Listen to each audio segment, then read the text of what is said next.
আমি স্কার্ট পরা ছিলাম অ্যান্ড ওটা উনি ছিঁড়ে ফেলে। After that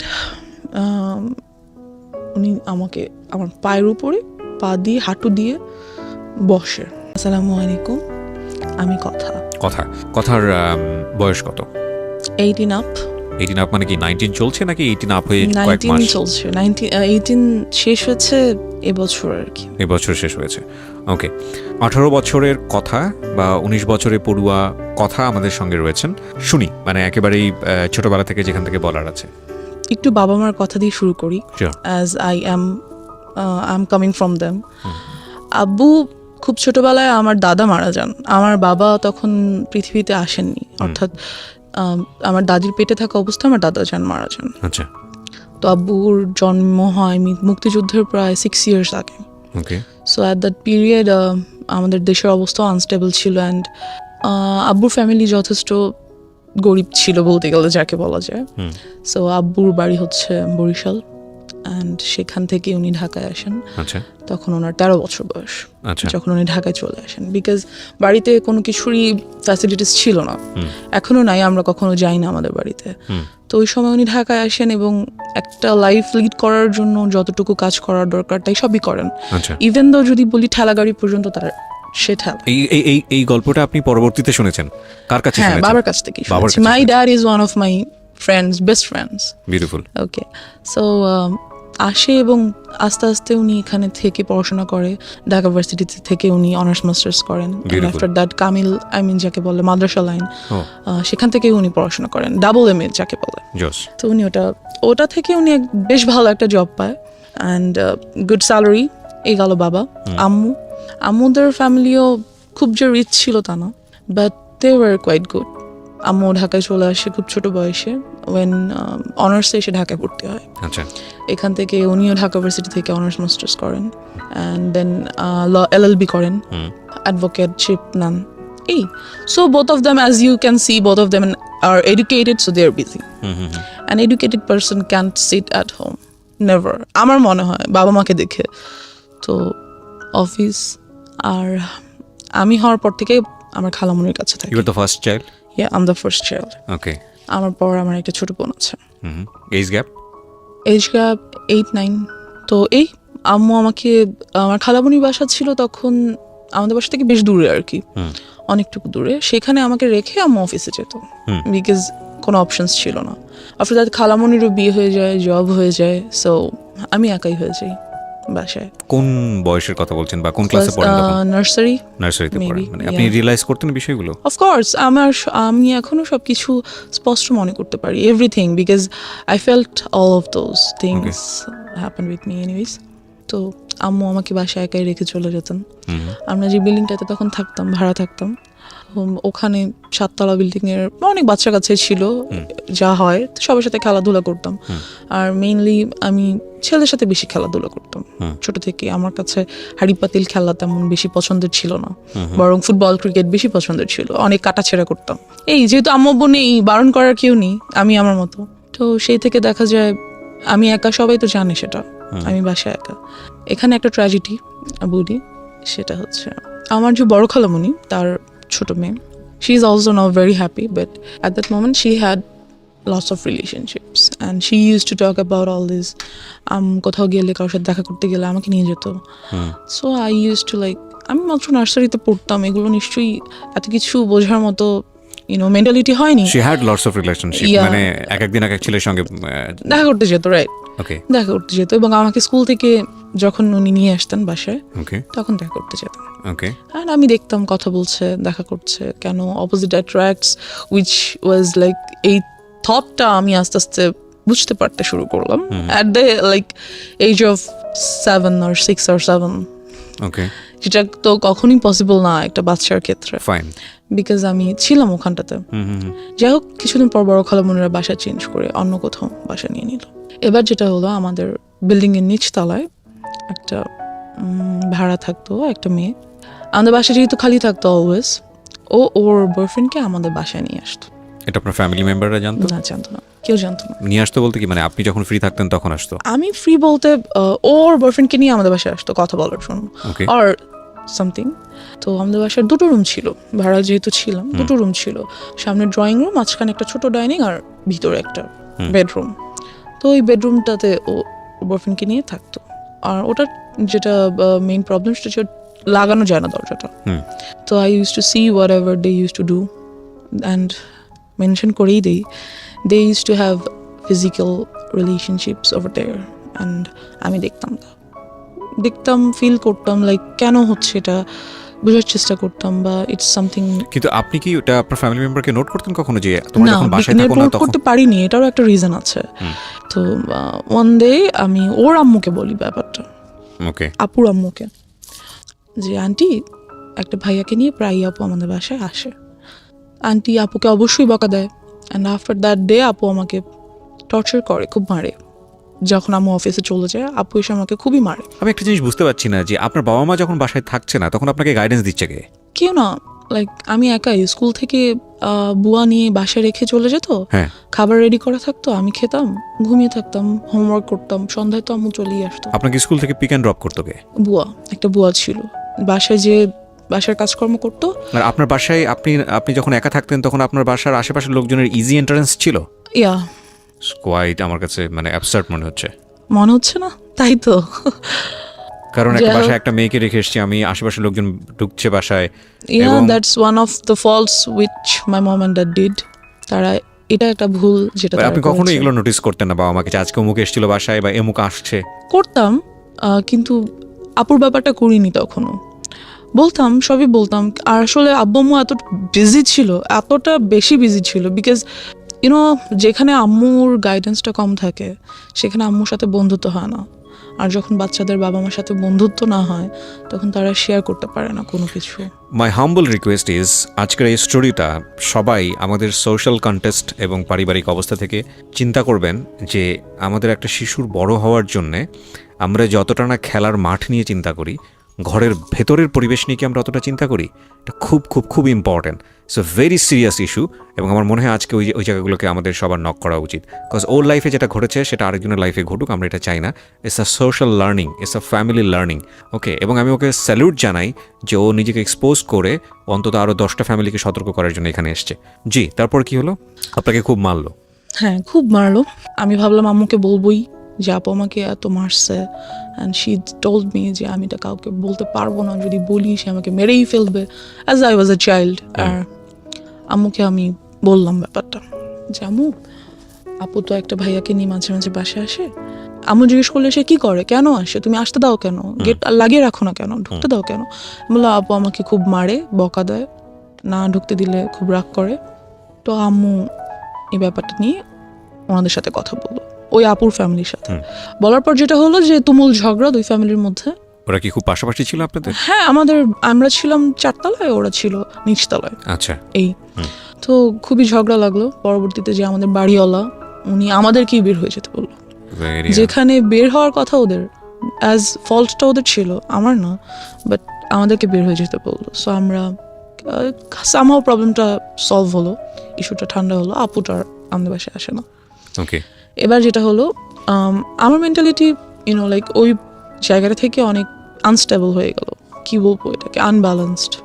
so I use to think like কেন হচ্ছে এই জিনিসগুলো, বা এগুলো কি, কেন, some kind of curiosity, like of course একটা কিউরিওসিটি গ্রো করলো। আপনি তখন নার্সারিতে পড়েন? তখন আমি 1-এ উঠেছি। ওকে, তখন আমি 1-এ উঠেছি, অ্যান্ড আমার কাছে ব্যাপারটা খুবই আনইউজুয়াল লাগতো, as I have seen them doing something like that. So আমার কাছে অনেক আনইউজুয়াল লাগতো যে কেন এটা, কেন হচ্ছে। আমার একটা ফ্রেন্ড বলা যায় না ঠিক, আমার থেকে সিনিয়র ছিল তখন, ও মেবি ক্লাস 3 or 4-এ পড়ে। I use to talk a lot with her.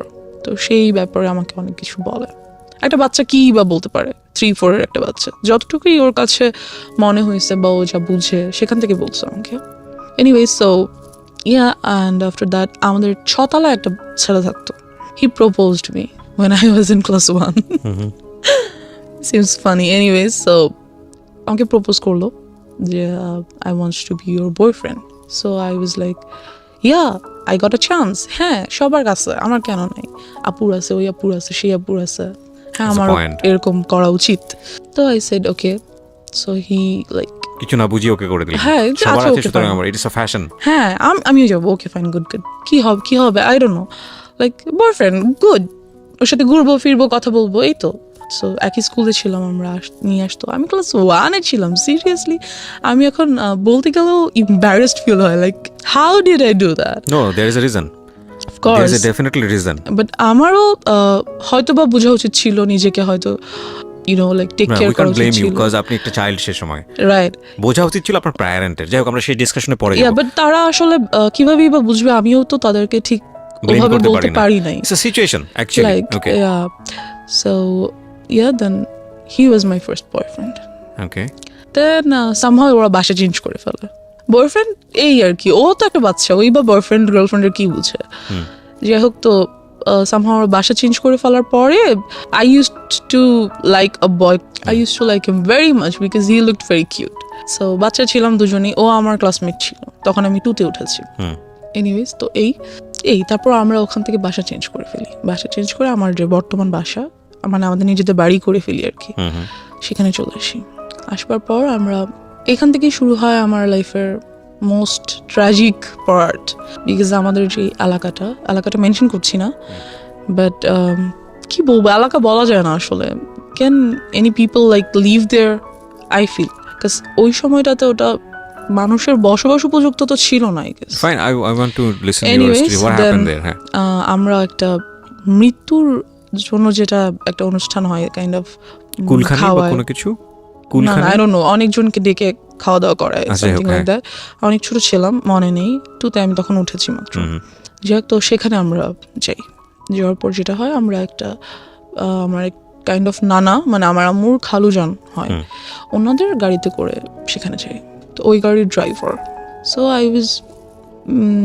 আমি একটু ছোট বাচ্চাই ছিলাম এই যে, তো সে আমাকে খুব কোলে টোলে করে নিয়ে আদর করে, এখানে ওখানে ঘুরাতে নিয়ে যায়।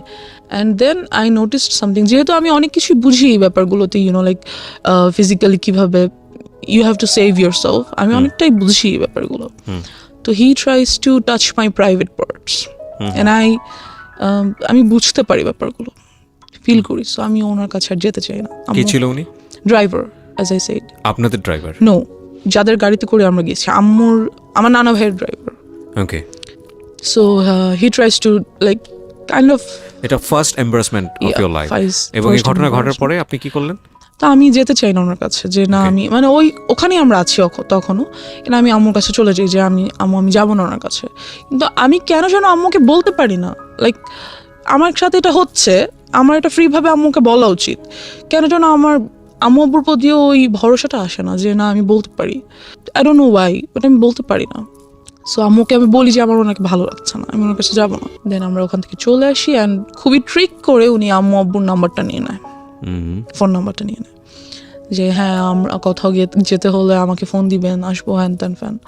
যদিও উনি কিন্তু আমার নানা ভাইয়ের পার্সোনাল ড্রাইভার।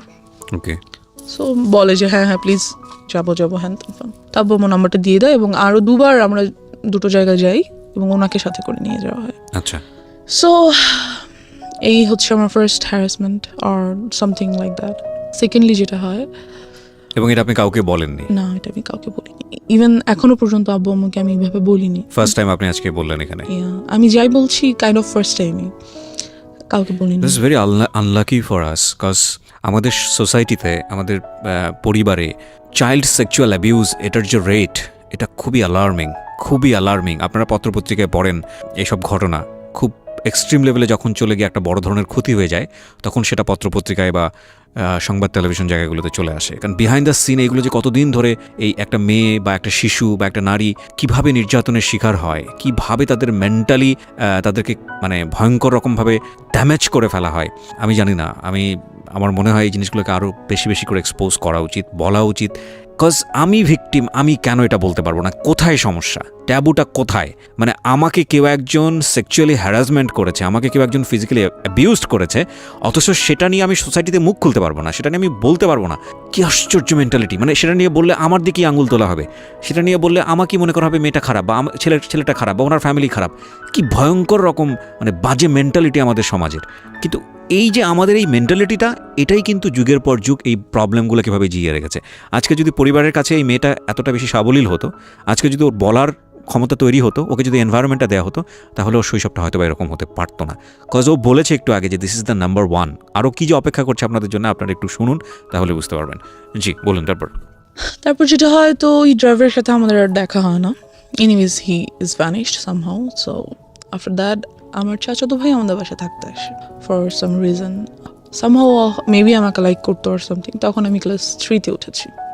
তো ও কত বড় হবে, মেবি 9-10-এ পড়ে, এরকম হবে। আপনি তখন ক্লাস 1-এ? 3-তে পড়ি। 3-তে? বাসায় একদিন হঠাৎ স্কুল থেকে এসে দেখি ও বাসায়। ওই টাইমে যেটা হয়, আমাদের বাসায় একটা পার্মানেন্ট কাজের মেয়ে রাখা হয়। তো মেয়েটা নিজেই যথেষ্ট ন্যাস্টি পারসন। এনিওয়ে, সো চাচাতো ভাই থাকতে আসে আমাদের বাসায়। তো একদিন আমাদের সবার রুম আলাদা, জর্জার রুম। আমাদের বাসায় 5টা বেডরুম, অ্যান্ড জর্জার বেডরুম 4টার। বাট আমি তখন কার সাথে, কাজের মেয়েটা আমার সাথে ঘুমায় না, আমার রুমে ঘুমায়। তো আমি একদিন ঘুমিয়ে আছি, ঘুম থেকে ঘুমের মধ্যে আর কি হঠাৎ ফিল করি that someone is like embarrassed, had embraced me, something like that. তো আমি ঘুম ভেঙেছে, পিছনে ফিরে দেখি যে আমার ভাইয়া। আই ওয়াজ লাইক, চিল্লাবো না, কান্না করবো না, কি করবো কিছু বুঝতেই পারি না। দেন আই ওয়াজ লাইক, ভাইয়া এখানে কি করো, হ্যান ত্যান। আমি উঠে বসে যাই। বসে যাওয়ার পরে তো বুঝতে পারে যে কাজের মেয়েটা নিচে ঘুমাচ্ছে। তো বুঝতে পারে যে আমি যদি এখন কিছু বলি তাহলে কাজের মেয়েটা উঠে যাবে, আম্মু আব্বু চলে আসবে, অ্যান্ড যাই হোক, তো ওর দিনও চলে যায়। ও দিন চলে যায়। পরের দিন শুক্রবার দিন সবাই বাসায় ছিল। What was his response? আপনি তোকে জিজ্ঞেস করলেন যে তুমি এখানে কি হ্যাঁ, করো? তুমি এখানে কি করো? এমনি আসছি, নাথিং, লাইক চলে যায়, উঠে চলে যায়। পরের দিন শুক্রবার দিন সবাই বাসায় ছিল, তো আমরা ছাদে গিয়েছি। আমাদের ছাদটা খুব সুন্দর, গাছ লাগানো চারিদিকে, বসার মতো স্পেস আছে, টেবিল আছে, যাই হোক। তো ওখানে আম্মু চা করে নিয়ে গেছে, সবাই চা খাচ্ছে, ভাইয়াও গিয়েছে উপরে। ছাদটা 2টো ছাদ, একটা হচ্ছে চিলে কোঠার একটা ছাদ আছে, আর মেইন ছাদটা নিচে। তা আমি আর আমার কাজের মেয়েটা চিলেকোঠার ছাদে উঠেছি। আমার বেস্ট ফ্রেন্ড সবসময় ছিল কাজের মেয়েরা। যারাই কাজের মেয়েরা আসতো তারাই আমার বেস্ট ফ্রেন্ড, বিকজ কেউ তো সাথে থাকে না, ওরাই সাথে থাকে। তো ওকে নিয়ে আমি ছাদে বসে আছি। তো ভাইয়া উপরে উঠছে, উঠে আমার কাঁধে হাত রাখছে, রেখে বললো, পড়াশোনা কেমন চলে, হ্যান ত্যান। বললাম হ্যাঁ ভালো। বলতেছে কোনো ম্যাথে প্রবলেম হলে আমাকে দেখাও, ইত্যাদি ইত্যাদি কথা বলতেছে। And he tried the same thing that I faced with that driver. He was trying to touch some of my private parts. তো কাজের মেয়েটা এটা বুঝতে পারে, বিকজ আমার থেকে বেশ বড়। তো আমাকে বলে, আপু চলে নিচে চলে যাই।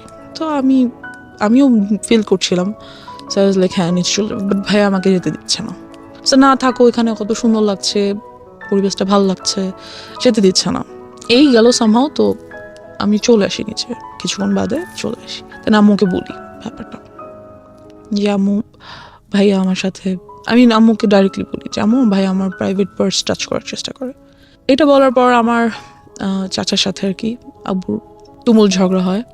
ও তার মানে আলটিমেটলি আমি একবার বলে ফেলি, হ্যাঁ একবার বলি আম্মুকে, আম্মু আব্বুকে বলে, দেন তো ওদের সাথে খুবই ঝগড়া হয়। আর ওই ভাইয়াকে আমাদের বাসায় আসতে মানা করে দেয়। কারণ ব্যাপার হচ্ছে আব্বু আম্মুই বা কি করবে, এতবার, এতজন, এত মানুষ, কয়জনকে বাসায় আসতে মানা করবে, কয়জনকে ধরে রাখবে, দরজা কি সবসময় বন্ধ রাখবে বাসার? এটা তো সম্ভব না। যাই হোক, সামহাও ওটা চলে যায়। আমি তখনও ক্লাস 3-তে, এবং আম্মু আমার জন্য একটা টিচার রাখে। আমার বাসায় কখনো টিচার ছিল না, আম্মুই পড়াতো। বাট তখন দেখা যায় যে আম্মু তখন অ্যাডভোকেটশিপটা ছেড়ে দেয়, ছেড়ে দিয়ে আম্মু একটা গভর্নমেন্ট জব নেয়। এতে করে যেটা হয় যে আম্মু খুবই বিজি হয়ে যায়। ওখানে তো অ্যাডভোকেটশিপে হচ্ছে কেস পাবো, যাবো, এরকম কিছু পাবো না, বাসায় আছি। বাট একটা জব ইজ 9 to 5 ডিউটি। আর আম্মুর যেই অফিসটা পড়ে যায় অনেক দূরে, সেখানে যেতেই প্রায় 1.5-2 ঘন্টার মতো লাগে। সো আমাকে একেবারেই টাইম দিতে পারে না। বাট তখন যেটা হয়, আমার খালামণিকে তারা আমাদের বাসায় নিয়ে আসে, খালামণি আর তার হাজব্যান্ডকে। অ্যান্ড আমার সেফটির জন্য আব্বু আম্মু তাদেরকে একটা ফ্ল্যাট গিফট করে দেয় আমাদের বাসায়, ওকে, যে যাতে আমার ছেলে মেয়েরা সেফ থাকে, এই জন্য। তো খালামণিও জব করে, মেইন প্রবলেম এখানেই। তো দেখা যায় সেটা আসলে কি বলবো, সবসময় সবাই সব কিছু বুঝে না, ইউনো। অনেক সময় আমরা অনেক কিছু দেখেও দেখতে পারি না, ব্যাপারটা এরকম।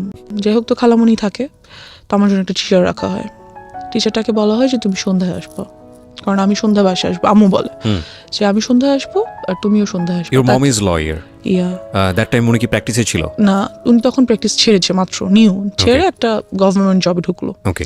তো ওনাকে বললো যে সন্ধ্যার পর আসতে, যেহেতু সন্ধ্যার পর আমার অফিস থেকে আসবে এই, তো আমাদেরকে আমার রুমে বসে পড়তে নিষেধ করে দেওয়া হলো। যেটা করা হলো যে ড্রয়িং রুমে বসে পড়বে, যাতে আমি দেখতে পারি তোমাদেরকে। যাই হোক, তো আম্মু ড্রয়িং রুমের বরাবরই ডাইনিং রুমে বসে আম্মু অফিসের কাজ করতো ল্যাপটপে, আর আমি স্যারের কাছে পড়তাম। তা অনেক সময় দেখা যায় সব সময় কি আর সন্ধ্যার পর আম্মু চলে আসতে পারে, রাস্তায় জ্যাম থাকে, অফিসে কাজ থাকে, অনেক কিছুই। সো ইয়া এরকমই মাঝে মাঝে হতো।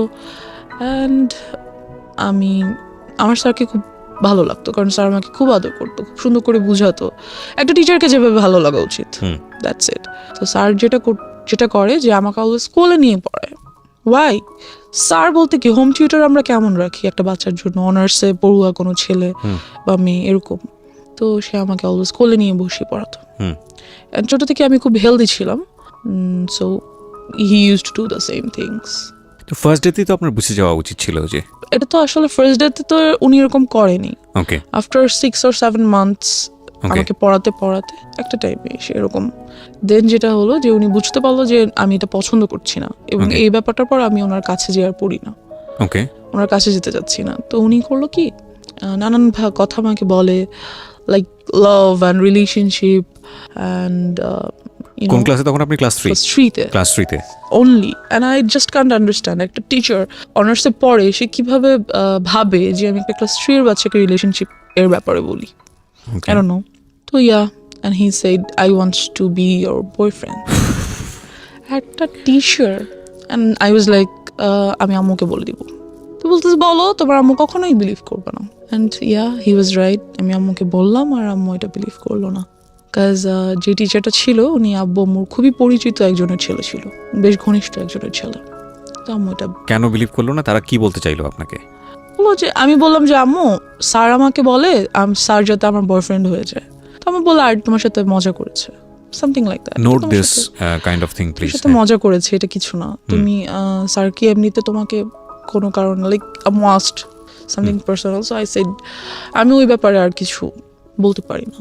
I don't know why, আমি সবসময় এখানটাতে যে আটকে যাই, আম্মুকে বলতে পারি না কেন জানি। আচ্ছা, আপনি আমাকে একটু বলেন যে আগের যে দুটো ঘটনা আপনি আপনার ফ্যামিলিকে জানিয়েছিলেন, তারা কি আপনাকে কোনোভাবে ব্লেম করেছিল? না, করেনি। বা ওরা সেটাকে ওভারকাম করার চেষ্টা করেছে, যেমন ভাইয়াকে বাসায় আসতে মানা করে দিল। এর আগে যে কাহিনীটা বললাম সেটা তো ডেফিনেটলি তারা করেছে, আপনি এটা বলেছেন, কিন্তু থাকে না অনেক সময় আপনাকে দোষ দিয়ে দেওয়া, মেয়েদেরকে দোষ দিয়ে দেওয়া, এটা করেনি। না, আমার আম্মু এডুকেটেড পারসন, তারা বুঝতে পারে ব্যাপারগুলো। আচ্ছা ফাইন, তো আপনাকে কোনোভাবে কি বুঝিয়েছিল যে দেখো কোনটা গুড টাচ কোনটা ব্যাড টাচ, এবং এরকম হলে তোমার কি করতে হবে? এটা আমাকে বুঝায়নি। কারণ হচ্ছে আপনি নিজেও কি কোনো গ্লুমি সেন্সে ছিলেন যে আসলে কি হচ্ছে, কেনই বা এরকম হচ্ছে, সম্পর্কটা কেন? অফ কোর্স ছিলাম। I was very confused because ওই পর্যন্ত আমি জানতাম না, যদি আমি সরাসরি বলি সেক্সুয়ালিটি কি, আমি জানতাম না, I didn't new, so I had to face them. So আপনাকে আপনার ফ্যামিলি মেম্বাররা ক্লিয়ার করেনি যে মা আসলে এই জিনিসটা এরা ট্রাই করছে, that is actually bad thing, so you have to be aware of? এটা কখনো বলেনি।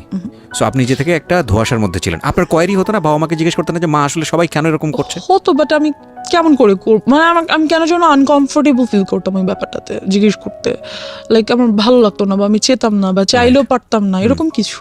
ওকে। তো যাই হোক, তো স্যারকে বলা হলো, তো স্যার আমাকে 1.5 year পড়াইছে। তো অ্যাট দ্যাট টাইম যখন 1 year কাছাকাছি প্রায়, তো he gave me a love letter. সে সেখানে লিখেছে, আমি তোমাকে অনেক পছন্দ করি, তোমাকে আমি অনেক আদর করব, তুমি ঠিক মতো পড়াশোনা করো, বড় হও, দেন আমি তোমাকে বিয়ে করব, হ্যান ত্যান ফ্যান। তো আমি আম্মুকে দেখানোর পরিবর্তে সেটা আমার ফ্রেন্ডকে দেখালাম, স্কুল ফ্রেন্ডসদেরকে। তখন আমি পড়ি ক্লাস 3-তে। যে কাহিনীটা হলো সেটা হচ্ছে ওই ব্যাপারটা নিয়ে পুরো স্কুলে কাহিনী হয়ে গেল, তো যে ওই মেয়েটাকে ওর স্যার লাভ লেটার দিছে, অ্যান্ড প্রিন্সিপাল আম্মুকে ডাকলো। এবং কাহিনী শুধু এক জায়গায় লেগেছে আরেক জায়গায়, এরকম একটা অবস্থা। কাহিনীটা শুধু ওই পর্যন্তই হলো না যে লাভ লেটার হয়ে গেল, ওরা বিয়ে করবে, ওদের কতদিন পরে ওদের বেবি হবে, হ্যান ত্যান, বাচ্চারা যা করে নর্মালি, মানে বিশাল কাহিনী, পুরো স্কুল জানাজানি হয়ে গেল এটা। আম্মুকে কিন্তু আমি তখনও বলিনি, ইভেন দো লাভ লেটারটা আমি স্যারকে কোনো রিপ্লাইও করিনি, কিছুই না। বাট ব্যাপারটা পুরো স্কুলে কাহিনী হয়ে গেল অ্যান্ড প্রিন্সিপাল ডাকলো আম্মুকে। ওকে, সো আম্মু গেল, ক্লাস টিচার, প্রিন্সিপাল সবাই মিলে বললো আম্মুকে যে এরকম এরকম কি হয়েছে আমরা তো জানি না, কেন স্কুলে এত গুজব হ্যান ত্যান। যেটা ওদেরকে বলা হলো যে আপনি আপনার মেয়েকে স্কুল থেকে নিয়ে যান, ডিরেক্টলি বলা হলো যে নিয়ে যান স্কুল থেকে, বিকজ আপনার মেয়ে আজে বাজে গল্প করে, ও বাকি বাচ্চাদেরকে নষ্ট করে ফেলবে। আমি কিছুই করি নাই, কি বা করবো, আর আমি বুঝি বা কি বলবো বা কি, আজে বাজে গল্প বা কি করবো। বাট যাই হোক এরকমটা বলা হলো অ্যান্ড ও স্কুল থেকে আমাকে নিয়ে আসা হলো, আম্মু নিয়ে আসলো অ্যান্ড ওই টিচারটাকে বাদ দিয়ে দিল। দেন আপনি তো ফ্যামিলিকে বললেন যে ঘটনাটা কি ছিল? আমাকে লেটারটা দেখালাম, আচ্ছা, তারপর? That's it. তো লেটারটা দেখে আম্মু আমাকে কিছুই বললো না, আর কিছু জিজ্ঞেস করেন? নাথিং, সে জাস্ট টিচারটাকে বাদ দিয়ে দিল। দিয়ে ইট ওয়াজ আ ওয়ান কাইন্ড অফ, আমি জানি না বাবা মায়ের ক্ষেত্রে আমি কি ওয়ার্ডটা ইউজ করবো, because they are just gifted from Allah. But see, আপনি যেদিন প্রথম দিন বলেছিলেন আপনার মাকে যে he wants to love me, ওই সময় যদি সে বিশ্বাস করে স্টেপটা নিয়ে নিত তাহলে কিন্তু আজকে এই রকম একটা ডিজাস্টার হতো না আপনার লাইফে। সি, এটা কত বড় হচ্ছে। ও কিন্তু আপনারা একটা জিনিস খেয়াল করবেন ভেতরে গিয়ে, আমি বারবার ইন্টারাপ্ট করছি, ও বারবার এম্বারেস ফিল করছে ফ্রম ড্রাইভার, যে গেল ড্রাইভার, বাসায় আসলো কাজিন, আত্মীয় সম্পর্ক, সেও তাকেও বের করে দেওয়া হলো, ইভেন ইট ইজ টিচার, সেও চলে গেল। এবং কোথায় ক্ষতি হলো দেখেন, ওর স্কুল যেখানে ওর ফ্রেন্ডসরা আছে, যেখানে ওর অনেক বড় একটা বন্ডেজ তৈরি হয়েছে, সেখান থেকে ওকে কুইট করে নিয়ে আসতে হচ্ছে। তার মানে ওর এই জিনিসটা সম্পর্কে কীরকম ভয়াবহ একটা সেন্স ওর চাইল্ডহুডে গ্রো করছে। মানে আমরা কীরকম একটা সোসাইটিতে বসবাস করি। ওকে, তারপর? যে স্কুলটাতে আমি ছিলাম ওটা অনেক স্বনামধন্য স্কুল ছিল, আমরা মেনশন করতে চাই টপার্স, মেনশন করছি না, অনেক সিনারি বাংলাদেশে এরকম behind so under the scene যার এরকম। কারণে হ্যাঁ, ওখান থেকে এসে আমার এলাকার একটা স্কুলে ভর্তি হতে হলো। ওকে। তো ওখানে ভর্তি হওয়ার পর যেটা হলো যে ওই টিচারটা যাকে আমি বাদ দিয়ে দিয়েছে, সে মাঝে মাঝে স্কুলের সামনে এসে দাঁড়িয়ে থাকে, অ্যান্ড এই ব্যাপারটাও আমি আম্মুকে বললাম। চিপস নিয়ে আসি, চকলেট নিয়ে আসে, বেলুনস নিয়ে আসে, হ্যান ত্যান। আম্মুকে অনার্সে পড়ুয়া, হ্যাঁ অনার্সে পড়বো, মেবি ফার্স্ট আর সেকেন্ড ইয়ারে পরে এরকম কিছু হবে। যাই হোক, তো নিয়ে আসে, তো আমি আম্মুকে বললাম যে আম্মু স্যার প্রতিদিন এসে দাঁড়িয়ে থাকে, আমাকে নিয়ে যেতে চায়, বাসায় পিছন পিছন আসে, বেলুন দেয়, চিপস চকলেট দেয়, হ্যান দেন। তো আম্মু করলো কি, আমাকে আনা নেওয়া করার জন্য একটা বুয়া রেখে দিল 1000 টাকা বেতন দিয়ে, যাতে অ্যাটলিস্ট ওই লোকটা না দাঁড়িয়ে থাকতো। এবার যে টিচারটা রাখলো, ওর বাবা মা অনেক নিম্নমানের আর কি, খুব গরিব, তারা স্লামে থাকে। ওর বড় আপুর বিয়ে হয়ে গেছে, সেখানে একটা বেবি আছে, হাজবেন্ড ছেড়ে দিচ্ছে, লাইক ওদের ফ্যামিলিতে খুব ট্র্যাজেডি। বাট ওই ছেলেটা খুবই ব্রিলিয়েন্ট, অলওয়েজ স্কলারশিপে পড়াশোনা করছে, এখন অনার্সে যে উঠছে সেটাতে উনি ফ্রি পড়াশোনা করছে, ইংলিশের teacher. And as you can see I am quite good at English. বলবো just because of him? No, not like that, not like that. Yeah, he teached me. He teached good, but one more tragedy over here. যাই হোক, তো উনি এরকম কিছুই ছিলেন না, বরং খুবই রাগী, বদমেজাজি অ্যান্ড টর্চারেবল টিচার ছিলেন। পড়া না করে রাখলে মারতেন, এবং প্রচুর মারতেন। কোন ক্লাসে তখন আপনি? আমি তখন ক্লাস 4-এ পড়ছি, প্রায় শেষের দিকে। ওকে। যাই হোক, তো অ্যান্ড একটা টাইমের পরে দেখা গেল যে পড়া না করার জন্য আমার সেক্সুয়ালি হ্যারাসড হতে হবে। মানে কি? What was the story? Tell me, what was the first day story? কি ছিল? যেটা হলো যে আম্মু ওনাকে রাখলো, অ্যান্ড এই টিচারটাকে আর আম্মু রাতে আসতে বললো না, কারণ আম্মু ওনাকে অনেক বিলিভ করতো, অ্যাজ ওর বাবা মা আমাদের কাছ থেকে অনেক ফেভার নিত, অনেক ফেভার নিত। সো আম্মু অ্যাটলিস্ট ভাবছে যে ওর বাবা মাকে আমরা এত ফেভার করি, সেটা আমাদের প্রতি লয়াল থাকবে।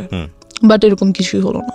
যাই হোক, তো উনি বাসায় আসতেন অ্যান্ড আমাকে বকা দিতেন, বাসায় কেউ ছিল না। আমার ছোট বোনটা ডে শিফটে পড়ার কারণে সকালে 10টায় বের হতো, আস্তে আস্তে সন্ধ্যা 6টা-7টা বেজে যেত, কোচিং টোচিং করে একবার বাসায় আসতো। তো দেখা গেছে যে আমি বাসায় একা। সো আমার বোনটা বুঝতে পারতো that he is trying to do something with me, and সে সেটা আম্মুকে বলতো। আই ডোন্ট নো কেন আম্মু কেয়ার করে নাই, না কেন আম্মু এটা বুঝতে পারে নাই, আমি জানি না। এনিওয়েজ, সো সে আমাকে পড়া না করার জন্য আমার প্রাইভেট পার্টে মারতো। কিভাবে এক্সপ্লেইন করবো, আই ডোন্ট নো। না, you don't need to. So he used to do all the things which I didn't like at all. What is this? Dude, what are you doing? একটা teacher এরকম করতে পারে না। So সে আমাকে 1 বছর পড়ালো, আমার result অনেক ভালো হলো, বাট আরেক সাইড দিয়ে রেজাল্ট হয়তো অনেক খারাপ হয়ে গেল। আমার mentality or my thoughts were hurt. Then ব্যাপারটা আমি আম্মুকে বললাম না, কিন্তু খালামণিকে বললাম। মানে আর কত বলা যায়? কত দেন আমি খালামণিকে সব বললাম এবং খালামণির কাছে খুব কান্নাকাটি করলাম। তো খালামণি বুঝতে পারলো ব্যাপারটা। অ্যান্ড মেনশন করে দিই, খালামণি একজন psychologist. Oh very good. Psychologist or psychiatrist? Yeah, whatever, I don't know. সে কি ট্রিটমেন্ট করে? না, ছেড়ে দিয়েছি, এটাও নিয়ে ছেড়ে ওকে, দিয়েছি। সাইকিয়াট্রিস্ট, হ্যাঁ। Yeah, whatever. So আমি খালামণিকে বলার পরে খালামণি ব্যাপারগুলো আম্মুকে খুব ভালোভাবে শেয়ার করলো।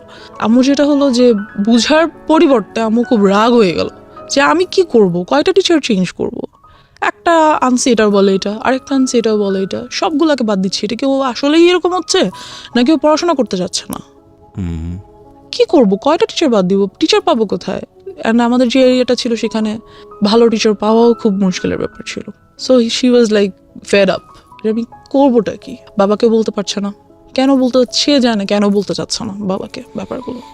অ্যান্ড এই টিচারটাকেও আম্মু বাদ দিয়ে দিল এক পর্যায়ে। যে বাদ দেওয়াতে যেটা হলো, বাদ দিবে আর কি 1 month পর বাদ দিবে, এরকম মানে মাসের শেষে তো বাদ দিতে হবে, এরকম কিছু। The biggest tragedy of my life. একদিন স্যার 1টা-1:30টার দিকে বাসায় আসলো। স্যার খুব ভালোভাবে জানে এই টাইমে আমাদের বাসায় কেউ থাকে না এবং স্যারের বিকেল 5টার আগে আমাদের বাসায় ঢোকার নিষেধ। আম্মু বলে দিয়েছে তাকে যে তুমি আসবে না, বিকেলের আগে বাসায় আসবে না। বিকেলে আমার খালামণি বাসায় চলে আসে আর কি। তো সে যেটা করলো যে 1:30টার দিকে বাসায় আসলো। ওই সময় যেটা কাজের মেয়েটা আমার খালামণির বাচ্চাদেরকে নিয়ে তাদের ফ্ল্যাটে ঘুম পাড়াচ্ছে, আর আমার ফ্ল্যাটে আমি একা। তো কলিং বেল বাজলো, আমি গেট খুললাম। খোলার পর দেখলাম স্যার। বললাম স্যার এখন তো আমি পড়বো না, আমি তো মাত্র স্কুল থেকে এসেছি। তো সে বললো যে আমার আজকে অনেক কাজ আছে বিকালে, এখনই পড়া শেষ করতে হবে, তুমি বই নিয়ে আসো। তো অ্যাজ ইউজুয়াল আমি বই আনতে গেলাম আমার রুমে, যেহেতু আমার রুমে পড়া নিষেধ। কাজ আম্মু ড্রয়িং রুমে, আমার রুমে পড়া নিষেধ ছিল, ড্রয়িং রুমে পড়তে হতো।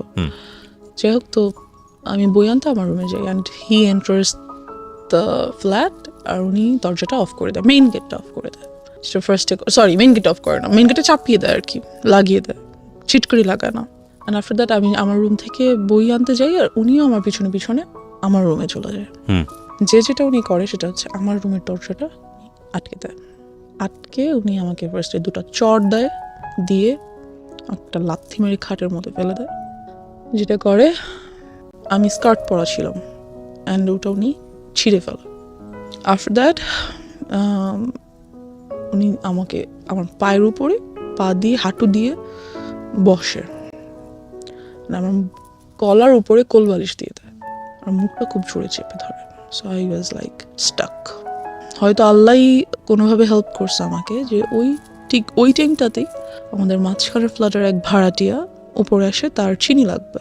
সো এসে উনি দেখে যে দরজায় টিচারের ছেলেদের জুতা, যেহেতু আমাদের বাসায় ছেলেদের জুতা আসে না, থাকে না কখনো।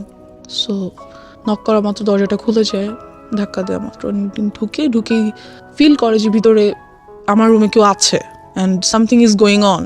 আমি হয়তো চিল্লাতে পারছিলাম না, বাট সাউন্ড তো করতে পারছিলাম, ধস্তাধস্তি তো করছিলাম।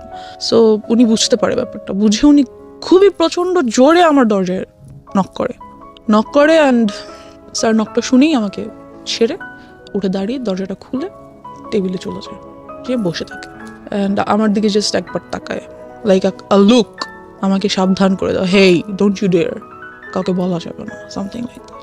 তো আমি যেটা করি, আমি দৌড়ে আন্টিকে জড়িয়ে ধরি অ্যান্ড কান্না করে দিই, আন্টির কাছে কান্না করি খুবই, যে আন্টি আমাকে কোলে নিয়ে ওনাদের বাসায় চলে যায়।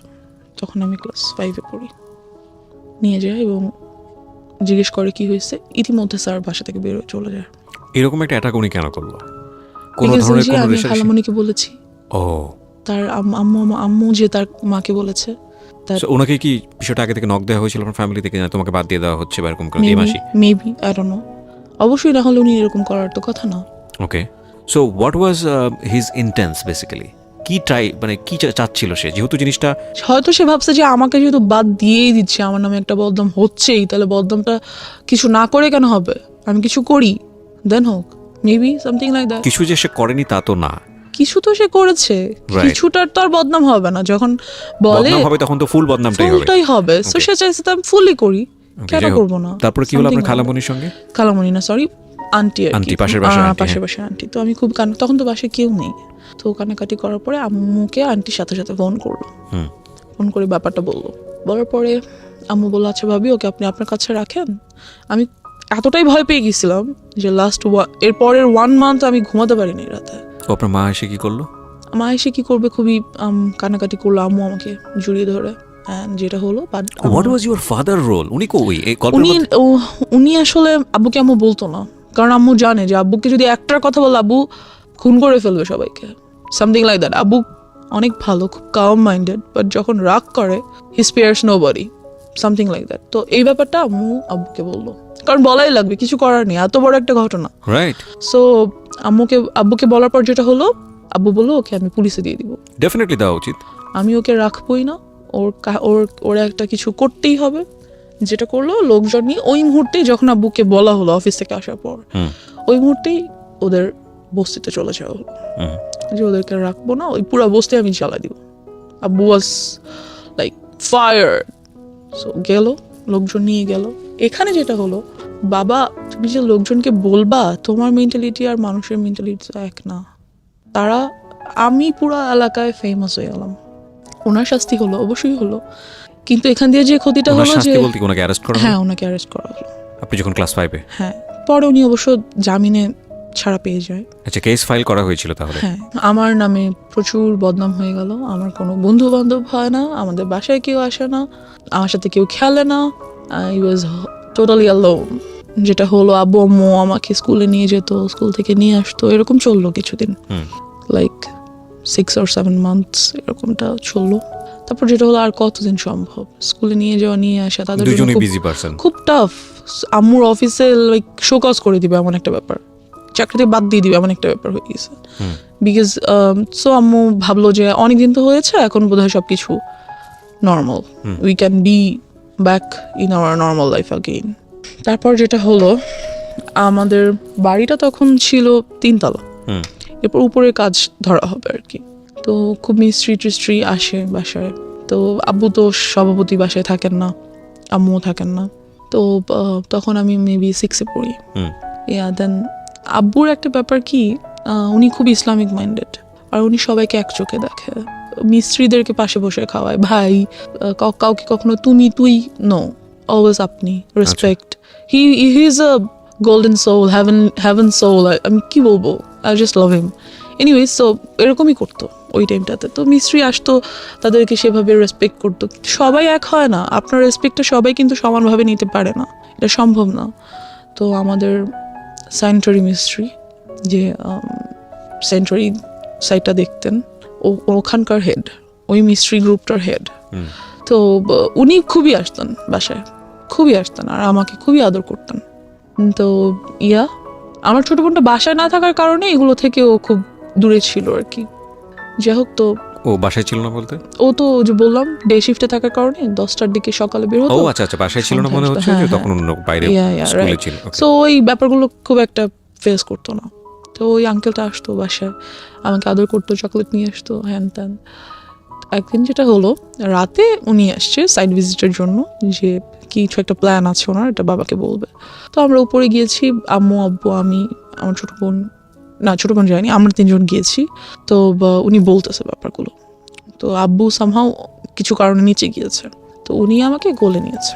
আমি কিন্তু তখন 6-এ পড়ি প্রায়। কোলে নেওয়ার মতো না, অনেক হেলদি, বেশ বড় হয়েছি, কোলে নেওয়া যায় না। তো উনি আমাকে কোলে নিল, আমি উঠবো না, উনি আমাকে জোর করে কোলে নিয়েছে, না আসো আম্মু, হ্যান ত্যান। উনি যেটা করলো, খুবই বাজেভাবে একটা কাজ করলো আমার সাথে, দ্যাট বলতে চাচ্ছি না। He did something very nasty, very nasty. And আমি ওই মুহূর্তে কান্না করে দিলাম, ওনার কোল থেকে লাফ দিয়ে কেন আমার হাঁটুর উপর পড়ে গেলাম। অ্যান্ড আম্মু গেল, কি হয়েছে? আঙ্কেল বললো যে না কিছু হয় নাই, আমার হাতে তো ঘড়ি ছিল, ঘড়ি তো বোধহয় ওর গায়ে লাগছে। আমি খুব কান্না করতেছি। আম্মু বললো, কি হয়েছে আম্মু, চলো নিচে নিয়ে আসলো আমাকে। যেটা হলো, ওদিন রাতে আমি আম্মুকে কিছু বললাম না, ঘুমিয়ে গেলাম। পরের দিন থেকে উনি এলাকায় নেই, ওনাকে আর পাওয়া যাচ্ছে না, বিকজ উনি বুঝতে পারছে যে আমি আম্মুকে বলবো, উনি আর এলাকায় নেই। তা আমি ব্যাপারটা আম্মুকে কিছুটা বললাম, সো ওনাকে তো আর পাওয়াই গেল না, কি আর করার। এই সব কিছু দিয়ে চলে গেল, এই হয়ে গেল হ্যারাসমেন্টের সাইড শেষ। এবার আমার নিজের ফল্টের সাইডগুলো চলে আসছে। তো আমি 7-এ পড়ি, আর এলাকার স্কুলে পড়ি, অ্যান্ড আমি খুব happy at that time. So and আমার বিরুদ্ধে যে রিউমার্সগুলো ছড়াইছিল ওগুলোও কাইন্ড অফ ভ্যানিশড। সবাই জানতো যে আমি খুব বাজে, খুব ফাজিল। আর যেহেতু আব্বু নাই, বারণ করার কেউ নাই, ছেলেদের সাথে যে ক্রিকেট খেলতেছি, ওদের সাথে যে ফুটবল খেলতেছি, ছাদে বৃষ্টি হলে ভিজতেছি, নাচতেছি, তো এটা ছিল কাইন্ড অফ লাইক এই ধরনের মেয়েরা খুব বাজে হয়, এদের কাছে মেয়েদের সাথে এরা মিশতে পারে না, ভালো মেয়েদের সাথে এরা মেশে না। সো আমার মেয়ে বন্ধু কোনোদিনও হয়নি, কাজ যার সাথে না ওর সাথে চলা যাবে না, ও খারাপ, এমন একটা ইমেজ তৈরি হয়ে গেল আমার। সো আমার সব ছেলে বন্ধু, ওদের সাথে ওরা যা খেলে আমার তাই খেলতে হয়, সারাদিন তো বাসে বসে থাকা সম্ভব না। তো এই খেলাধুলা যাই হোক, এক পর্যায়ে যেটা হলো, আমাদের এক সিনিয়র ভাইয়া উনি আমাদের সাথে ক্রিকেট খেলতো, তো উনি যেটা করলো আমাকে, উনি বললো যে তোমাকে আমার খুব পছন্দ হয়েছে, I want to be in a relationship with you. Then I was like, কিছু বললাম না, ভাবলাম কি করবো হ্যান ত্যান। তো আমার বেস্ট ফ্রেন্ড ওকে বললাম, তো খুব হাসাহাসি করলো, সে সিনিয়র ভাইয়ের সাথে রিলেশন করবি তাতে তুই আমাদের আপু হয়ে যাবি, না এরকম কিছু না। তো আমি খুব ওর কথাটাতে আমি খুব মজা পেলাম, ওয়াও আমি তোদের আপু হয়ে যাবো, great, then I must do that. So আমি ওনার প্রপোজালটা অ্যাকসেপ্ট করে ফেললাম। যেটা হলো যে একদিন উনি ছাদে আসলো আমাদের দরজার মেইন গেট নর্মালি বন্ধ থাকে, বাট সামহাও ওই দিন আই ডোন্ট নো কীভাবে আসছে, ছাদে আসলো, এসে আমাকে আমাদের বাসার নাম্বার, আমার তখন ফোন নেই, বাসার নাম্বারে কল করলো, যেটা বাসা অলওয়েজ আম্মু রেখে যায় ফর সেফটি। কল দিল, দিয়ে বললো যে আমি ছাদে এসেছি, তুমি ছাদে আসো। তো আমি ছাদে গেলাম, যাওয়ার পর he tried to kiss me, and এই ব্যাপারটা আমার কাছে অনেক নাস্টি ছিল, because I don't like it. Because আমি ছোটো থেকে ফিজিক্যালি অ্যাটাচড হওয়ার ব্যাপারগুলো আমার কাছে এতটাই ভয়ানক যে আমি এগুলো নিতে পারি না। অ্যাকচুয়ালি ও যখন শুরু করে তখনও বলছিল যে এবার শুরু হচ্ছে আমার ফল্ট। আমি মনে মনে ভাবছিলাম যে নো, এতক্ষণ ধরে যেই কজটা ছিল সেটার ইফেক্টটা শুরু হচ্ছে। So that is the thing, যে ওর পার্সোনাল লাইফে কত বড় ক্ষতি হয়ে গেছে যে ও ওই পার্টটাকে মনে করছে জীবনের সবচেয়ে বিভীষিকাময় পার্ট। এবং আমরা আজকে এই বিষয়টাকে খুব ওপেনলি এখানে ডিসক্লোজ করছি দুটো কারণে। এক, বাবা মা যারা আছেন, ফ্যামিলিতে যারা অভিভাবক আছেন, তাদের প্রতি আমাদের একটা বিশেষ মেসেজ হচ্ছে যে আপনি যাই করেন না কেন জীবনে, যত পয়সা আর্ন করেন, যত বেশি বিজি থাকেন, হোয়াট ফর, কেন করেন? বিকজ আপনার সন্তানরা তো এসে ওই লিগেসিটা ধরবে, বিকজ আপনার সন্তানদের জন্যই তো সেই সন্তানকেই যদি আমি প্রপারলি বড় করতে না পারি, বা তার যদি একটা কমফোর্ট এনভায়রনমেন্ট আমি এনশিওর করতে না পারি, তাহলে এই পরিশ্রম, এই পয়সা কিসের জন্য? প্রথম কথা হচ্ছে এটা। সো এটার প্রায়োরিটি অবশ্যই জরুরি, এক। দুই নম্বর হচ্ছে যে যারা আজকে অ্যাডাল্ট না বয়সের দিক থেকে, এবং অনেকেই হয়তো বা শুনবে রেডিওতে, তাদেরকে বলবো স্পিক আউট, বলো। কারণ এটা একটা মেয়ের ঘটনা না বাংলাদেশে, এটা একটা শিশুর ঘটনা না বাংলাদেশে, এরকম অসংখ্য মেয়ে, অসংখ্য শিশু, অসংখ্য নারীর ঘটনা এগুলো। হ্যাঁ, কারণ কেউ স্পিক আউট করে না, আমাদের সোসাইটিতে এগুলোকে ট্যাবু মনে করা হয়। আমি বলতে চাই আজকের অনুষ্ঠান দিয়ে দ্ব্যর্থহীন কণ্ঠে যে তোমরা বলো, তোমাদেরকে স্পিক আউট করতে হবে। কিছুদিন আগে আমি দেখলাম সোশ্যাল মিডিয়াতে মিটু আন্দোলন হলো। মিটু আন্দোলন এটা অন্য একটা জিনিস, আমি যদিও এটাকে আমি মনে করি যে ইয়াস, এভাবে বলতে হবে, ডেসপার্টলি আসতে হবে। এবং সেই জায়গাটা থেকে আমি মনে করি যে পুরো দুনিয়াকে না জানালেও অন্তত ফ্যামিলিকে জানাও, ফ্যামিলি মেম্বারদেরকে খুব ডেসপারেটলি বলো। ও তো বলেছে, কিছু কিছু ক্ষেত্রে বলেছে, তারপরেও ওকে এতটা হ্যাসল ফেস করতে হয়েছে। কিন্তু আমি জানি এরকম অসংখ্য শিশু আছে, অসংখ্য কিশোর কিশোরী আছে যারা কখনো স্পিক আউট করে না, সারাটা জীবন ধরে তাদের মধ্যে এটা ট্রমা হয়ে যায় এবং তারা সারাটা জীবন ধরে এটা বয়ে বেড়ায়। তো সেই জায়গাটা থেকে আমি রিকোয়েস্ট করবো সবাইকে, প্লিজ স্পিক আউট। ওকে, হ্যাঁ বলো তারপর। তো যেটা হলো যে আমার ওটা ভালো লাগলো না ব্যাপারটা, ওর বিহেভিয়ারটা। সো আমি টোটালি বললাম যে I am not liking your behaviour, so I am not going to be in a relationship with you anymore. So I broke up with him. Okay, just because of this reason? Yeah, because I don't like it. আমার কাছে relationship মানে কি, সম্পর্ক তো সবার সাথেই হয়, বাবা মা আমার একটা সম্পর্ক, বন্ধু বান্ধব আমার একটা সম্পর্ক, এটাও তেমন একটা সম্পর্ক। So I just don't like it. After that যেটা হলো, ব্রেকআপ তো হইলো, বাট ও তো এলাকার বড় ভাই, so it's not good for me. ব্রেকআপটা হয়তো আমার জন্য ভালো না। যেটা করলো, অলওয়েজ আমাকে ডিস্টার্ব করতেছে, রাস্তায় বের হতে পারছি না, বাজে কমেন্টস হচ্ছে, কি বলবো, এই আমার গায়ে ইট ছুটে মারতেছে, ওদিক থেকে রং দিচ্ছে গায়ের মধ্যে, বেরোতেই পারতেছি না রাস্তায়, কুকুর ছেড়ে দিচ্ছে পিছনে। What are all this? Just because I broke up with you? Why? আমাকে তোমার যেমন প্রপোজ করার রাইট আছে, আমারও তোমার প্রপোজাল রিফিউজ করার রাইট আছে। এটা তুমি করতে পারো না। এরকম কিছুদিন যাওয়ার পর যেটা হয়, আমার যে বেস্ট ফ্রেন্ড ও যেটা করে, আমাদের কিছু বাচ্চা কাচ্চা নিয়ে এলাকার কিছু সিনিয়র পার্সনদের কাছে যায় অ্যান্ড এই ব্যাপারগুলো বলে, রিকোয়েস্ট করে যে এই গ্রুপটা খুব মেয়েদেরকে খুবই, অথচ মেয়েদেরকে কিছু না, আমি একা এগুলো ফেস করছি, খুব বলে যে ওরা এরকম করছে, প্লিজ আপনারা ওদের বিরুদ্ধে কিছু একটা করেন। যাই হোক, তো সামহাও ওই ছেলেটা মেবি এরিয়া চেঞ্জ করে অন্য কোথাও বাসা নিয়ে নেয়। এবার যেটা হয়, আমাকে একটা ছেলে প্রপোজ তো না ঠিক, ব্ল্যাকমেইল করে for to be in a relationship with him. Like ওর বাবাও একজন অ্যাডভোকেট অ্যান্ড ওর আম্মু হাউস ওয়াইফ, ওর বড় দুটো বোন আছে, দুজনেই এডুকেটেড। বলতে গেলে ওর ফ্যামিলিটা খুব ভালো, বাট ও জানি না কেন এমন হয়েছে, সম্পূর্ণ বিপরীত এবং বিকৃত মস্তিষ্কের একজন মানুষ আমার মনে হয়। বিকজ ও যেটা করতো, আমাকে প্রপোজ করে কয়েকবার, আমি বারবার রিফিউজ করে দিই because he looked so ugly first, second his behaviour was so nasty, so I didn't like him at all. সব থেকে বড় কথা হচ্ছে, অলওয়েজ এলাকায় আমি যখনই বেরোতাম দেখতাম সিগারেট খাচ্ছে, এটা আমার অনেক অপছন্দ ছিল ওই টাইমটাতে। Sir refused his proposal. একদিন যেটা হলো, রিক্সা দিয়ে যাচ্ছি, চলন্ত রিক্সা লাফ দিয়ে উঠে পড়লো, you have to accept my proposal anyhow. মানা করে দিলাম। ফোন করেছে, কোথায় তুমি? আমি কোচিংয়ে। বেরো, আমি রাস্তায় দাঁড়িয়ে আছি। বেরোয় দেখি মেইন রোডের রাস্তার মাঝখানে দাঁড়িয়ে আছে, আমি মরে যাবো তুমি যদি আমার প্রপোজাল অ্যাকসেপ্ট না করো। I was like, let him die. I was like, whatever. Then যেটা করলো, ওর আব্বুকে দিয়ে আমাকে ফোন করো। মানে চিনতে ভুল করেছে, থাকে না, ওর কমন সেন্স মনে হচ্ছে মেয়ে আমার একটা দয়া মায়া হবে, and I think she will fall in love with me, that's why ও মাঝখানে দাঁড়িয়ে আছে। বাট সব গাল তো একরকম না, খুশি হয়ে যাবে অনেকে। আই থিঙ্ক আপনি খুশি হয়ে গিয়েছেন, ঠিক আছে, আপদ বিদায় হবে যদি আজকে কিছু একটা হয়েই যায়। Kind of like that, yes, because ও অলওয়েজ পিছন, আমি যেখানে যাচ্ছি সেখানে। ওয়াই? এনিওয়েজ, তোর আব্বুকে দিয়ে আমাকে ফোন করালো। তোর আব্বু ভাবলো যে যাক, একটা ভালো মেয়ের সাথে যদি ফ্রেন্ডশিপ হয়, মেবি ও আস্তে আস্তে চেঞ্জ হয়ে যাবে। তো ওর আব্বু ফোন দিল আমাকে, দিয়ে বললো যে আম্মু, আমার ছেলেটা তো তোমার সাথে ফ্রেন্ডশিপ করতে চাচ্ছে। বলছে আমি ফ্রেন্ডশিপ করতে চাই। আব্বু তো আর বলতে পারে না যে আমি রিলেশনে যাব। তো বাবা কেন ফোন দিয়ে সেটা ইন্সপায়ার করবে? আই ডোন্ট নো, ওর আব্বু আমাকে ফোন করলো। আই থিঙ্ক ও ফোর্স করেছে ফ্যামিলিতে, যে কোনো ভাবে হোক ওটা করেছে যে তোমরা এটা ম্যানেজ করো, আদারওয়াইজ আমি একটা কোনো কিছু করব। হ্যাঁ, তো ওর আব্বু আমাকে ফোন দিয়ে বললো যে আম্মু তো তোমার সাথে ফ্রেন্ডশিপ করতে চাচ্ছে, তো তুমি ওর সাথে ফ্রেন্ডশিপ করো, দেখো না আমার ছেলেটা অনেক ভালো, ও অনেক লক্ষ্মী ছেলে, হ্যান ত্যান। তা আমি কি বলবো আঙ্কেলকে? আমি বললাম, আঙ্কেল, আমার আম্মু ওর সাথে কথা বলতে নিষেধ করেছে।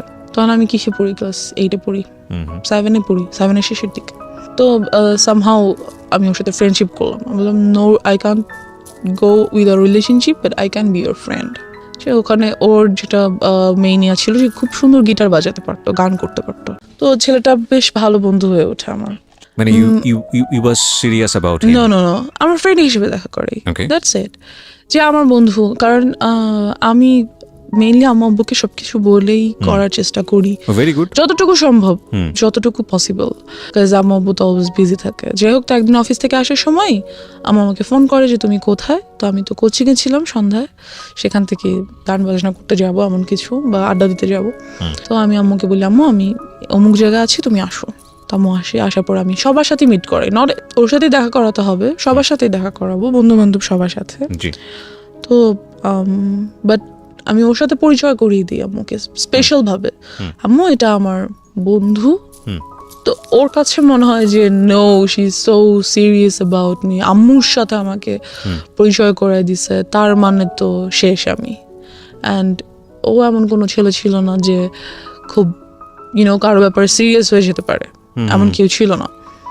সো আমাকে ফোন দেয় সন্ধ্যা পরের দিন সকালে, ফোন দিয়ে বলে দ্যাট আমি তোমার সাথে আর কোনো রিলেশনশিপ রাখবো না। তোমার আমার মধ্যে তো কোনো রিলেশনশিপ নাই, we are just friends, right? যে whatever, I'm ditching you, you're dumped by me, এমন কিছু। লাইক তুমি কি আমাকে ইনসাল্ট করার জন্য এটা বলছো? যেটাই ভাবো, তুই আমাকে আর নেক্সট টাইম কল দিবা না, আমার সাথে কোনো কন্ট্যাক্ট করার ট্রাই করবা না, দ্যাটস ইট।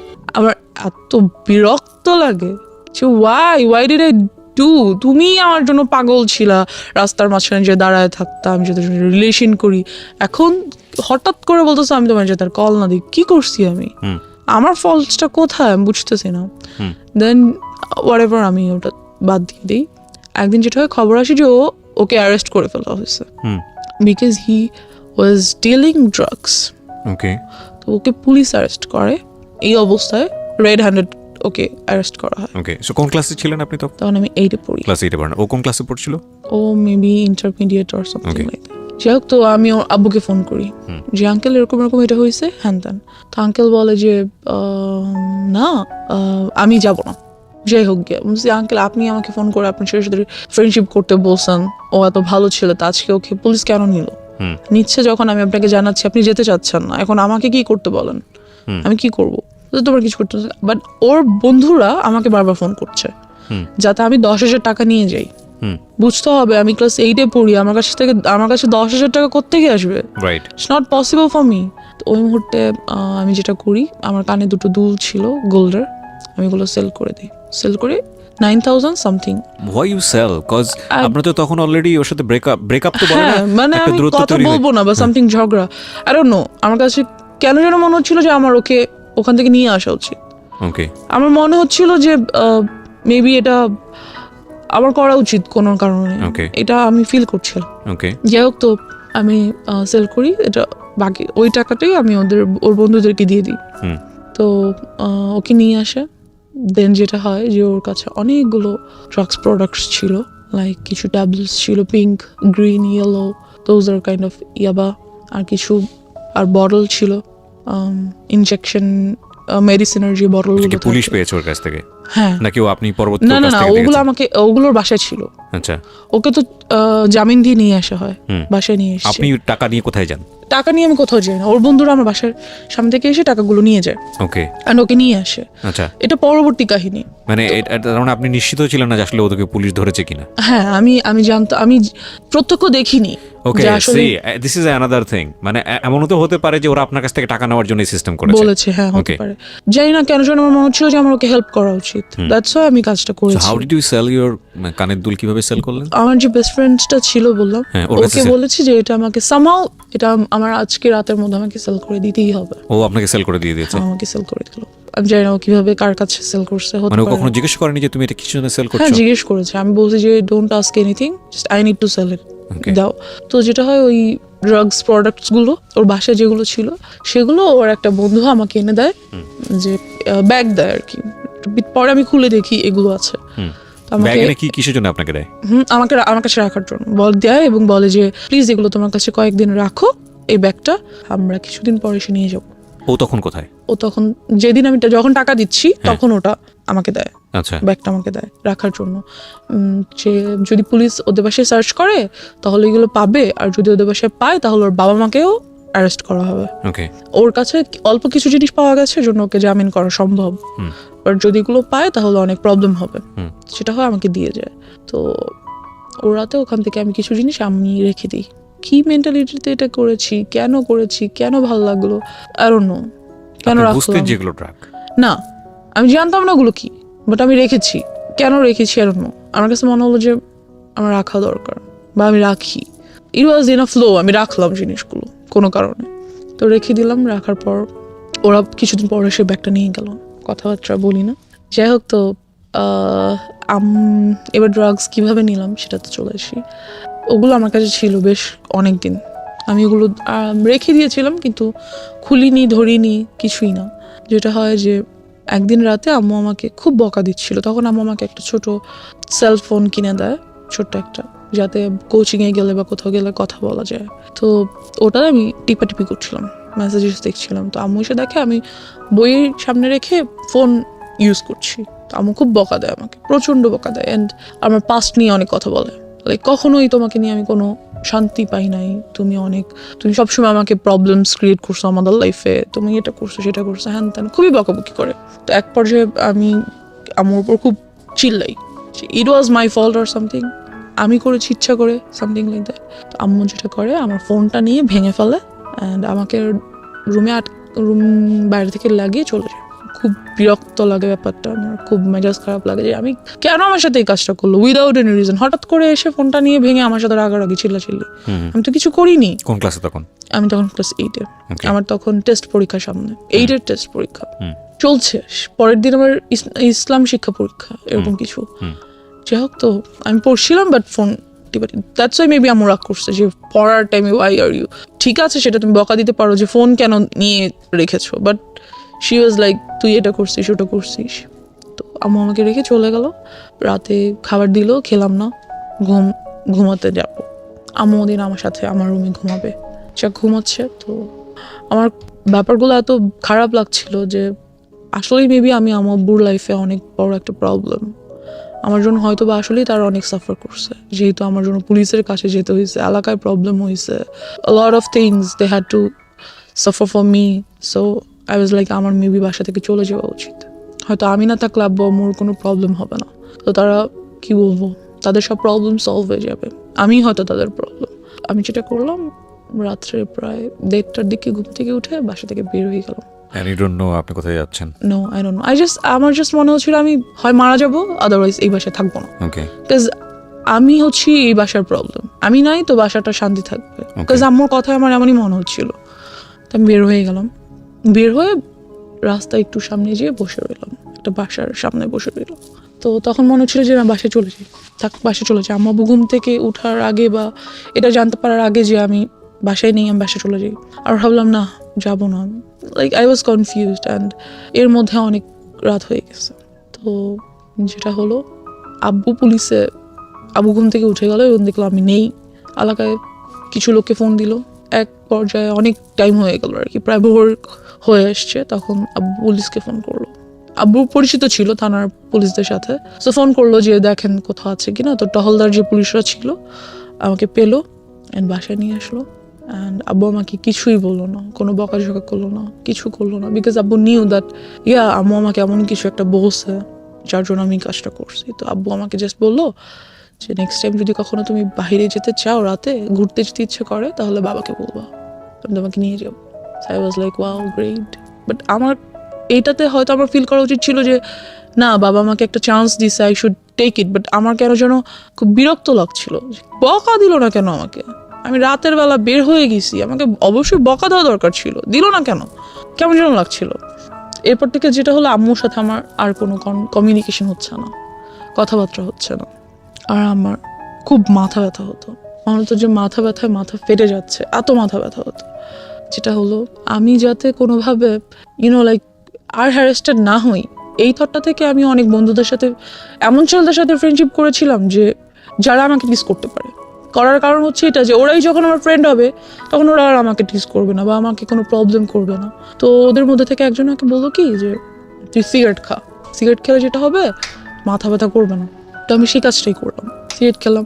অ্যান্ড ফিলিংসটা এমন ছিল যে হ্যাঁ খুব মাথা ঘুরতেছে, কিন্তু একটু পরে আর মাথা ব্যথা করছে না। পৃথিবীর অন্যতম জঘন্য জিনিস, এবং এটা যারা খায় প্রথম আমি একটু বলে নেই, বিকজ ওই ফ্যান্টাসিতে সবাই থাকি আমরা টিনেজ বয়সে, আমি যদি একটা টান দিইনি তা না, সে কারণেই বলছি। এর চেয়ে জঘন্য জিনিস আমার কাছে মনে হয় না। এটাতে মানুষ কেন নেশা, অন্যান্য ড্রাগসগুলোর ক্ষেত্রে কি হয় আমি জানি না, কোনো ফিল নিশ্চয়ই আসে, কিন্তু এটাতে তো কোনো ফিল আসার কোনো লজিকই আমি খুঁজে পাই না। একটা খুব কটু গন্ধযুক্ত একটা ধোঁয়া, এবং এটা মানুষ ভিতরে কেন যে নেয়, এবং নেয়ার পরে যে মুখের যে গন্ধ, এইগুলো এদের কাছাকাছি যাওয়া যায় না। আই এম সরি, মানে ভেরি এম্বারেসিং। এটা কোনোভাবেই মানে খাদ্যযুক্ত একটা জিনিস হইতে পারে না, কোনোভাবেই না। অখাদ্য এটা, এবং এত বেশি অখাদ্য, এটার ভিতরে মানুষ হুদাই অকারণে ব্রেন থেকে একটা ট্রমা, মানে এই পার্টিকুলার জিনিসের প্রতি মানুষ তৈরি করে যে না, এটা খাইলে এরকম একটা ফিল হয়, এটা খাইলে সিগারেট ছাড়া একটা কবিতা আসতেছে না, সিগারেট ছাড়া এটা হচ্ছে না, সিগারেট ছাড়া বাথরুম হচ্ছে না। ফালতু থিং, নাম্বার 1 ফালতু থিং, এত দুর্গন্ধযুক্ত জিনিস। জি বলেন। এনিওয়েজ, তো যেটা হয়, সিগারেট খাওয়া শুরু করে দিই আস্তে আস্তে। আর ওই পিরিয়ডটাতে আমার আর রাতে ঘুম আসে না। How do you smoke? Cause আপনার তো ফ্যামিলিতে এটা জানানোর কোনো সুযোগ নেই। আমি ওই যে বললাম ক্লাস 8 এর পর অবস্থায় আপনি স্মোক করেন, রাইট? বাসায় যার যার রুম আলাদা, কেউ কারোর রুমে যাচ্ছে না। আর রাতে তো সবাই ঘুমিয়ে যাচ্ছে, আমি আমার রুমে আছি। Like so you locked your room? No, I never locked my room. Because আম্মু আব্বু মাঝে মাঝে আসে, বাট রুম সবাই ঘুমিয়ে গেলে কিন্তু কেউ হাঁটলে সাউন্ড পাওয়া যায়। আপনি বুঝতে পারেন যে হ্যাঁ, না কেউ কেউ একজন আসলেই আসছে। আমি ফেলে দিই, ফ্যান ছেড়ে একটু স্প্রে করে দিই, দ্যাটস ইট। এটা আমাকে ওরা শিখিয়ে দিয়েছে, এরকম এরকম করলে কোনো স্মেল পাবে না, হ্যান ত্যান। চকলেট রাখা যায় সাথে, তা আব্বু আব্বু আম্মু বুঝে না, আর আসলে তারা আসেও না। যাই হোক, তো আমার রাতে ঘুম আসে না, কোনোভাবেই আমার ঘুম আসে না। ঘুম আসলেই আমি আজেবাজে স্বপ্ন দেখি, চোখ বন্ধ করলেই আমি দেখি that someone is trying to do something with me, they are like holding me, আমাকে দুই দিক থেকে দুজনে ধরে টেনে ছিঁড়ে ফেলতেছে। ভয়ানক সব স্বপ্ন দেখে, লাইক আমি ঘুমাতে পারি না, ঘুম আসলে ঘুম ভেঙে যায় আজেবাজে স্বপ্ন দেখে। তো আমি এরকম একদিন রাতে ঘুমাচ্ছি, এমন একটা স্বপ্ন দেখলাম, স্বপ্নটা দেখে আমার এত ভয় পেলাম, ঘুম থেকে উঠে আমি ওই যে জিনিসগুলো এনে রেখেছিলাম ছেলেটার ব্যাগ থেকে, সেখান থেকে একটা বটল নিয়ে ইয়াটা খোলার চেষ্টা করি, কিন্তু এটা খোলা যাচ্ছিল না, ক্যাপটা। তো বুঝতে পারি যে ওটা সিরিঞ্জের সুইটা ঢুকিয়ে টান দিয়ে খুলতে হবে। So I did this, but আমি ওটা বডিতে পুশ করি না, যেটা করি গ্লাসে, মানে নেই, একটা ছোট গ্লাসের মধ্যে নেই, নিয়ে আমি ওটা খাই ওই দিন রাতে। যেটা হয় যে ওটা এতটা তিতা ছিল, আর খাওয়ার ঠিক 10 থেকে 15 মিনিটের মধ্যে আমি সেন্সলেস হয়ে যাওয়ার পর আব্বু আম্মু সামহাও মেবি আমাকে রাতে দেখতে এসেছিল যে ঘুমাচ্ছি কিনা, ঠিক আছে কিনা, একটু বাদে আর কি, আমি সেন্সলেস হয়ে যাওয়ার কিছুক্ষণ পর তো দেখে আমি মাটিতে শুয়ে আছি, ফ্লোরে। তো তারা এসে দেখে, আব্বু আমাকে ধরে সোজা করে দেখে আমার মুখ থেকে ফেনা বের হচ্ছে, দেখে আমাকে সাথে সাথে হসপিটাল নিয়ে যাওয়ার পর হোয়াট ওয়াজ ইট? এটা কি ছিল? I don't no, maybe some drug product, যেটা বডিতে নিতে হয় অফকোর্স, যেহেতু ইনজেকশন ইয়াগুলোতে ছিল, বটলগুলোতে ছিল। সেটা আপনি খেয়ে ফেলেছেন? হ্যাঁ, সেটা আমি খেয়ে ফেলেছি। আমি বুঝতে পারিনি যে জিনিসটা আসলে যে কি ধরনের ড্রাগ প্রোডাক্ট, বুঝতে পারছিলাম না। যেটা হয় তো নিয়ে ওয়াশ করে বাসায় নিয়ে আসে, 2 দিন হসপিটাল থেকে বাসায় চলে আসি। এরপর থেকে আমি কেউ জন্য আমার ভালো লাগে না, আমি রাতেও ঘুমাতে পারি না, দিনে আমার কিছুতেই শান্তি লাগছে না, কিছুতেই আমি থাকতে পারছি না। যেটা শুরু করি, সিগারেট তো খাই, সাথে ফ্রেন্ড সার্কেলরা আমাকে বিভিন্ন ধরনের মদ এনে দেয়, ওগুলো খাই, বাট তাহলে আমি ঘুমাতে পারি। যেটা ঘুমাতে পারি বলতে কি, মানে সেন্স থাকে না কোনো, ঘুমিয়ে যাই, সকালে উঠি, এই ঘুম বলা যায় না এটাকে আর কি। তো এভাবে করতে করতে এক পর্যায়ে যেটা হয়, আমার হেলথ খুব খারাপ হয়ে যেতে থাকে। তো আমি বুঝতে পারি that whatever I am doing is not good for me. কী করবো, ভাল লাগছিল না, এগুলো ছাড়া কোনোভাবেই থাকতে পারছিলাম না। এর বাহিরে আরও কিছু ড্রাগ প্রোডাক্টস ট্রাই করতে চাই, মেবি ওগুলোর দ্বারা এগুলো ওভারকাম করতে পারবো, এমন একটা থট ছিল যে হয়তো ওগুলো যদি আমি ট্রাই করি তাহলে হয়তো এগুলো ওভারকাম করতে পারবো, এমন একটা ব্যাপার। তো একদিন একটা ফ্রেন্ড বলে যে ঠিক আছে, তোকে আজকে ইয়াবা ট্রাই করাবো, তার জন্য অমুক ফ্রেন্ডের বাসায় যাবো, ওর বাসায় আজকে আব্বু আম্মু থাকবে না, ওকে। দেন ওরা অনেকগুলো ছেলে সবাই, আর আমি আর একটা মেয়ে আমার সাথে, আর একটা ফ্রেন্ডের ওয়াইফ, ওরা বিয়ে করে ফেলেছে, এরকম কিছু। তো আসলো, ওরা সবাই ইয়াবা ট্রাই করছে।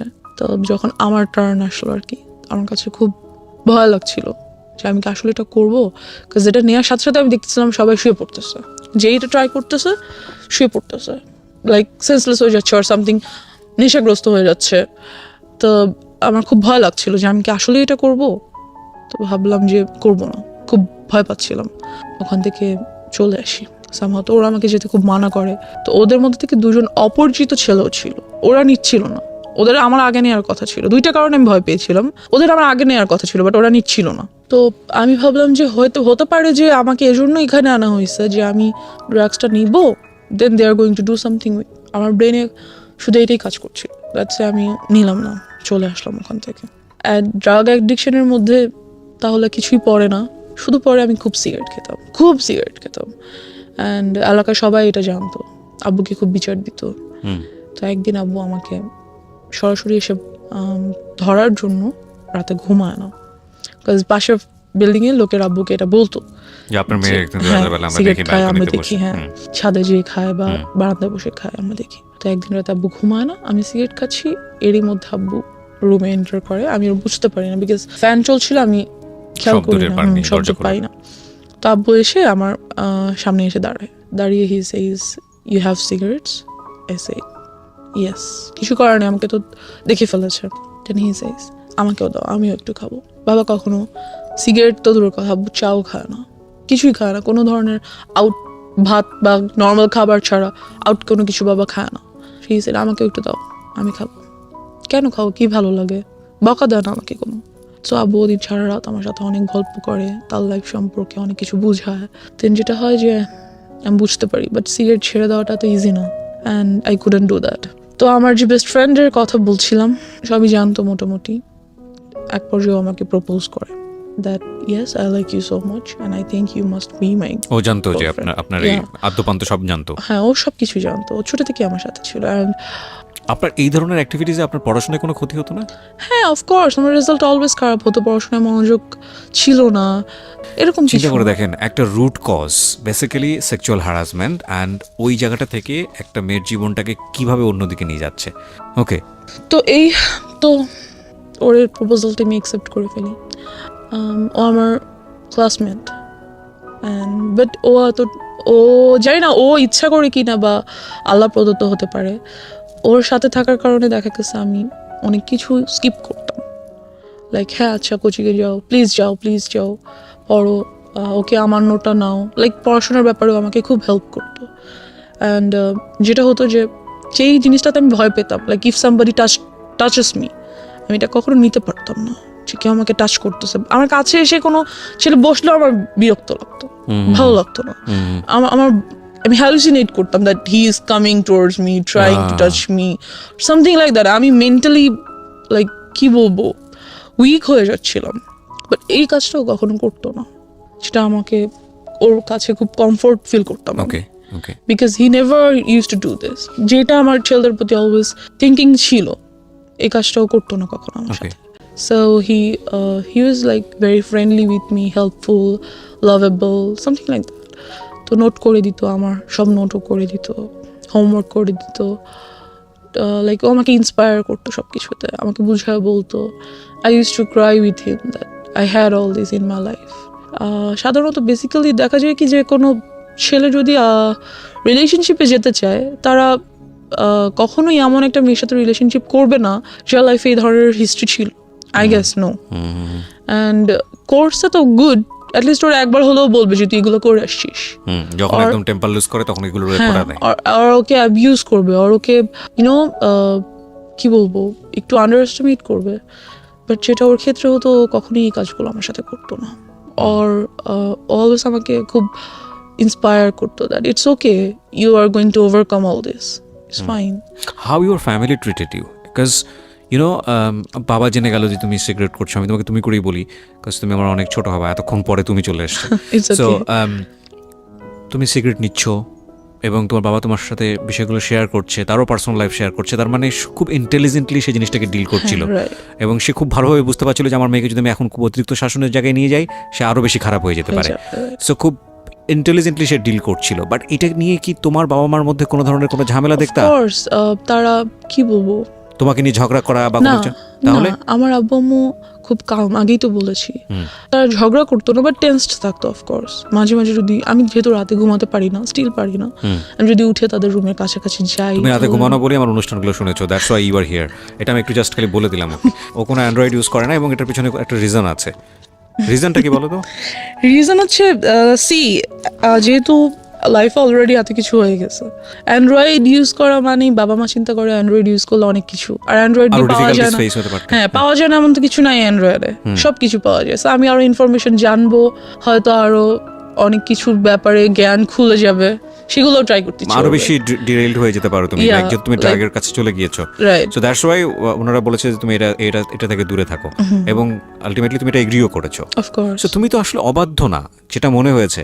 এবং তারপরেও এই বিষয়গুলো যখন ফ্যামিলি জেনে গেল, তোমাকে ড্রাগের কাছ থেকে সরানোর জন্য কি করেছে তারা? ড্রাগের কাছ থেকে যেটা আমি বললাম যে ইয়াবাটা মাঝে মাঝে ট্রাই করতাম। ওকে।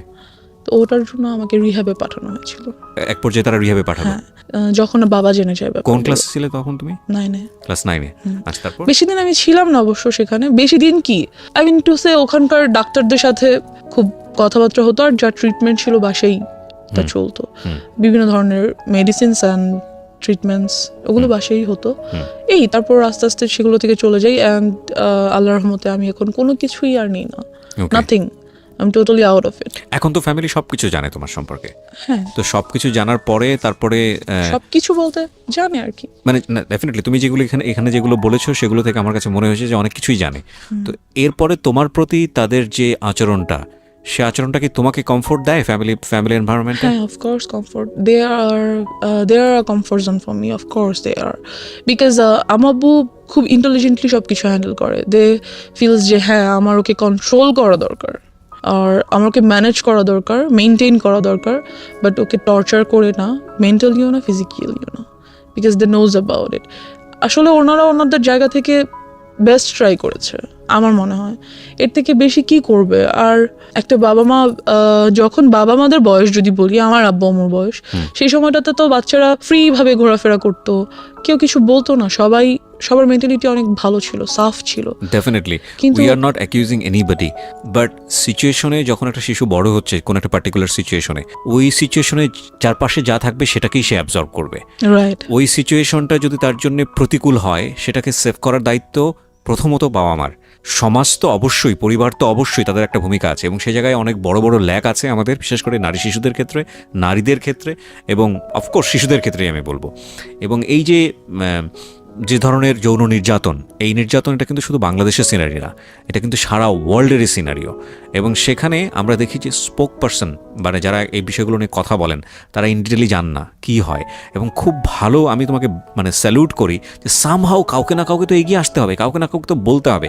তুমি কি মনে করো যে এগুলো নিয়ে স্পিক আউট বললে এটা কিছুটা হলো কমবে, বা এখানে একটা ইফেক্ট পড়বে, বা যারা এই কাজটা করে তারা সতর্ক হবে? অফকোর্স হবে ইনশাল্লাহ, আর হওয়া উচিত, বিকজ আমরা মেয়েরা আজকাল অনেক কিছু করতে চাই, মেয়েরা পাইলট হয়, ডক্টর হয়, ইঞ্জিনিয়ার হয়, অনেক কিছু হয়। হতে হলে কিন্তু অনেক কিছু ফেস করতে হয়। যে যত বড় হবে, যত উপরে উঠবে, তার ততগুলো ধাপ পেরিয়ে যেতে হবে। আর সে প্রত্যেকটা ধাপে ধাপেই কোনো একটা বিপদ হয়তো ওয়েট করছে।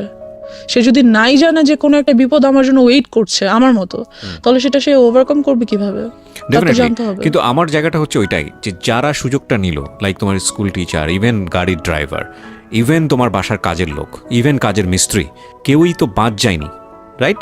তো তুমি কি মনে করো যে তোমাদের মতো যারা ভিকটিম আছে, যারা এইভাবে বিভিন্নভাবে হচ্ছে ফ্যামিলিতে টর্চার, এখানে একটা ছেলেও হতে পারে, হ্যাঁ যে হতে পারে, তো তাদের আসলে বলা উচিত, অন্তত ফ্যামিলিতে বলা উচিত, বেশি বেশি করে এই বিষয়গুলো অবশ্যই ওপেন আপ বলা করা উচিত, উচিত, তাদের জানানো উচিত, তাদের প্রবলেমস গুলো শেয়ার করা এতে উচিত। করে যারাই কাজটা করছে তারা ভয় পাবে, রাইট, তাদের মনে হবে যে এই কাজটা যেহেতু এগিয়ে আসছে মানুষ সামনে, আমি নেক্সট টাইম করলে আমার শাস্তি হবে, রাইট। তাদের ভয় পাওয়া উচিত, এবং Right. ভয় পাবে তারা বলবে। এবং আমিও বলতে চাই যে এই যে অন্ধ কুসংস্কার একটা সামাজিক মানসিকতা, যে ওনার মেয়ে এটা হয়েছে না জানি ওনার মেয়ে কত খারাপ, বা ওনার ছেলে এটা হয়েছে না জানি ওনার ছেলে কতটা খারাপ, এই না জানি থেকে আমাদেরকে বের হতে হবে।